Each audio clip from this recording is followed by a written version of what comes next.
Now I'll try to outline the 30-day test I want you to make. Now keep in mind that you have nothing to lose by making this test, and everything you could possibly want to gain. There are two things that may be said of everyone. Each of us wants something, and each of us is afraid of something. I want you to write on a card what it is you want more than anything else. It may be more money. Perhaps you'd like to double your income or make a specific amount of money. It may be a beautiful home. It may be success at your job. It may be a particular position in life. It could be a more harmonious family. Each of us wants something. Write down on your card specifically what it is that you want. Make sure it's a single goal and clearly defined. You needn't show it to anyone, but carry it with you so that you can look at it several times a day. Think about it in a cheerful, relaxed, positive way each morning when you get up, and immediately you have something to work for, something to get out of bed for, something to live for. Look at it every chance you get during the day and just before going to bed at night. As you look at it, remember that you must become what you think about, and since you're thinking about your goal, you realize that soon it will be yours. In fact, it's yours really the moment you write it down and begin to think about it. Look at the abundance all around you as you go about your daily business. You have as much right to this abundance as any other living creature. It's yours for the asking. Now we come to the difficult part. Difficult because it means the formation of what is probably a brand new habit, and new habits are not easily formed. Once formed, however, it'll follow you for the rest of your life. Stop thinking about what it is you fear. Each time a fearful or negative thought comes into your consciousness, replace it with a mental picture of your positive and worthwhile goal. There will come times when you will feel like giving up. It's easier for a human being to think negatively than positively. That's why only 5% is successful. You must begin now to place yourself in that group. For 30 days, you must take control of your mind. It will think only about what you permit it to think. Each day for this 30-day test, do more than you have to do. In addition to maintaining a cheerful, positive outlook, give of yourself more than you've ever done before. Do this knowing that your returns in life must be in direct proportion to what you give. The moment you decide on a goal to work toward, you're immediately a successful person. You're then in that rare and successful category of people who know where they're going. Out of every 100 people, you belong to the top 5. Don't concern yourself too much with how you're going to achieve your goal. Leave that completely to a power greater than yourself. All you have to do is know where you're going. The answers will come to you of their own accord. Remember these words from the Sermon on the Mount, and remember them well. Keep them constantly before you this month of your test. Ask, and it shall be given you. Seek, and ye shall find. Knock, and it shall be opened unto you. For every one that asketh receiveth, and he that seeketh findeth, and to him that knocketh it shall be opened. It's as marvelous and as simple as that. In fact, it's so simple that in our seemingly complicated world it's difficult for an adult to understand that all he needs is a purpose and faith. For 30 days, do your best. If you're a salesman, go at it as you've never done before, not in hectic fashion, but with the calm, cheerful assurance that time well spent will give you the abundance in return you deserve and want. No matter what your job, do it as you've never done it before for 30 days. And if you've kept your goal before you every day, you'll wonder and marvel at this new life you've found. Dorothea Brand, outstanding editor and writer, discovered it for herself and tells about it in her fine book, Wake Up and Live. Her entire philosophy is reduced to the words, act as though it were impossible to fail. She made her own test with sincerity and faith, and her entire life was changed to one of overwhelming success. Now you make your test for 30 full days. Don't start your test until you've made up your mind to stick with it. You see, by being persistent, you're demonstrating faith. Persistence is simply another word for faith. If you didn't have faith, you would never persist. If you should fail during your first 30 days, by that I mean suddenly find yourself overwhelmed by negative thoughts, you've got to start over again from that point and go 30 more days. Gradually your new habit will form, until you find yourself one of that wonderful minority to whom virtually nothing is impossible.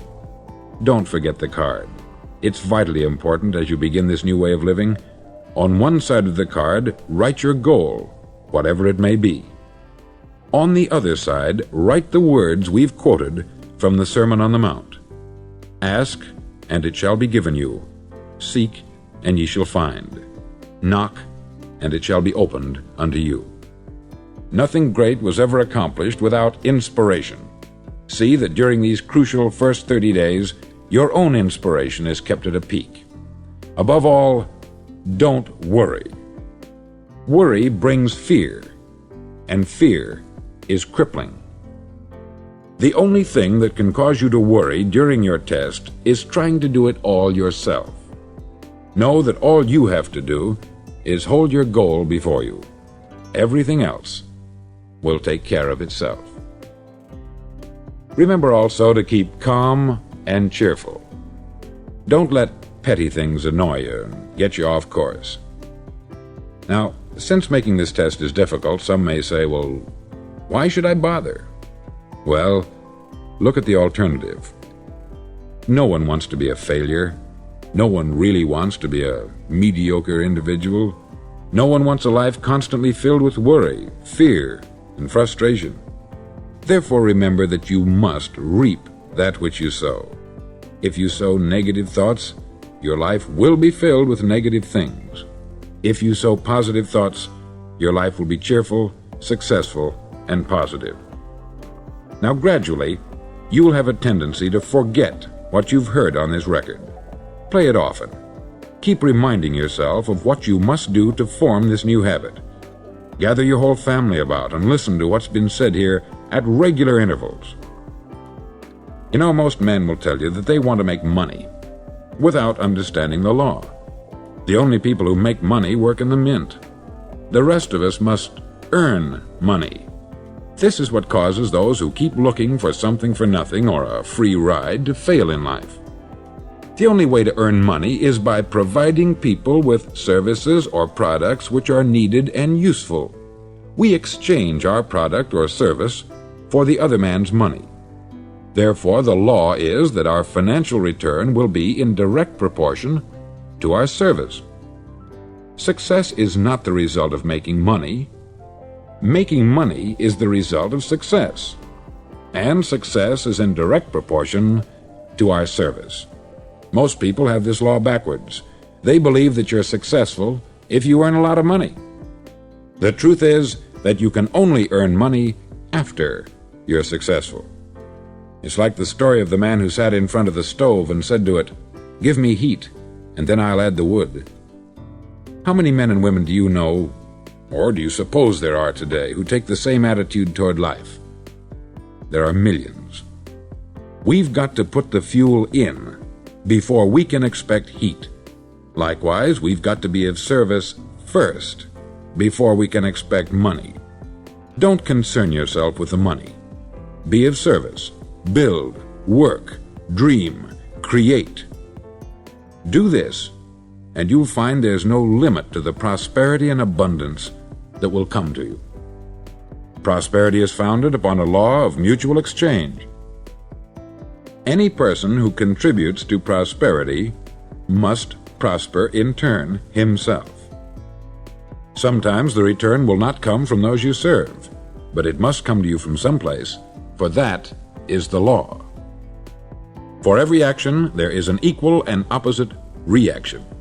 As you go daily through your 30-day test period, remember that your success will always be measured by the quality and quantity of service you render, and money is a yardstick for measuring this service.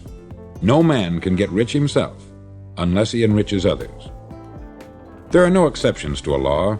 You can drive down any street in America and from your car estimate the service that's being rendered by the people living on that street. Had you ever thought of this yardstick before? It's interesting. Make your 30-day test. Then repeat it.